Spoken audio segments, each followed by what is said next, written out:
सभी दोस्तों का एक बार फिर हार्दिक स्वागत है गणित दर्पण चैनल पर।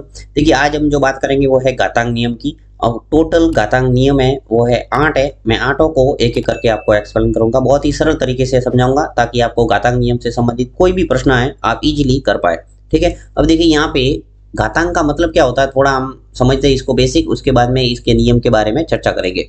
सबसे पहले आपको बता दूं, जैसे मान लो हमारे पास कोई संख्या है 2 और इसकी गुणा में भी 2 है और साथ में एक और संख्या है गुणा में 2। ठीक है, यानी 3 बार 2 का गुणा हो रहा है, 2 इंटू 2 इंटू 2। तो इसको मैं घातांक के रूप में भी व्यक्त कर सकता हूँ। कैसे? जैसे 2 लिखा और 2 के ऊपर कितनी बार 2 का गुणा हो रहा है, 1 बार 2 बार और 3 बार, तो इसको मैं ऐसे लिख सकता हूँ 2 की घात 3। ठीक है, यानी ये जो 2 लिखा है इसको तो बोला जाएगा आधार।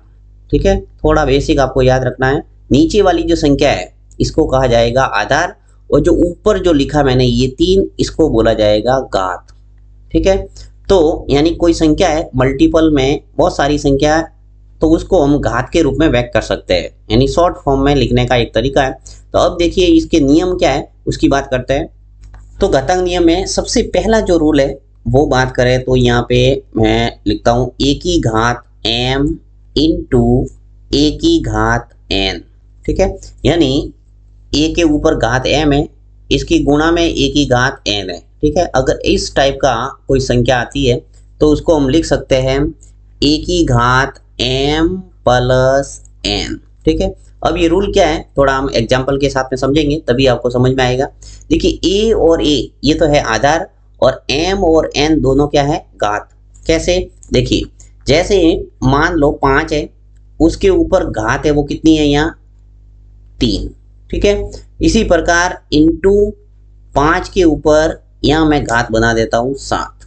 ठीक है, यानी 5 की घात 3 इंटू 5 की घात 7 है। अगर इस टाइप का क्वेश्चन आपको देखने को मिलता है तो आप इस रूल के अकॉर्डिंग a की घात m इंटू a की घात n है तो हम कर सकते हैं a की घात m प्लस n। मतलब आधार अगर समान है तो आगे आपको घातों को जोड़ना है। देखो कैसे, 5 की घात इसको मैं लिख सकता हूँ ये 3 और ये 7, इसको ऐड करूंगा 3 प्लस 7।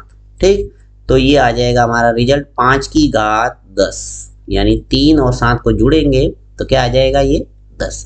यानी अंतिम इसका जो रिजल्ट है वो क्या है 5 की घात 10। अब इसको खोल के भी लिख सकते हैं ऐसे, 5 की ऊपर 10 घात है, मतलब आपको 5 को कितनी बार गुणा करना है 10 बार, 5 इंटू 5 इंटू 5 इंटू इस टाइप से आप लिख सकते हैं। ठीक है, और अंतिम इसका जो गुणा करके हम इसको आंसर निकाल सकते हैं। वो जैसा प्रश्न होता है उसका उस ढंग से हम इसका जवाब लिखते हैं। तो कुल मिला के आपको ये घातांक नियम है वो अच्छे ढंग से समझना है कि जब भी आधार समान है तो ऊपर वाली जो घातें हैं वो आपको जोड़ना है।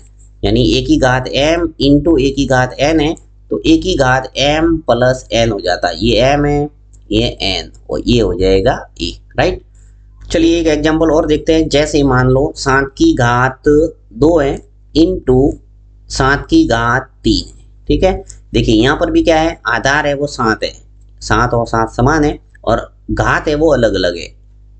m 2 है, n कितना है 3, तो इसको मैं लिख सकता हूँ 7 की घात 2 प्लस 3, यानी आ जाएगा 7 की घात 5।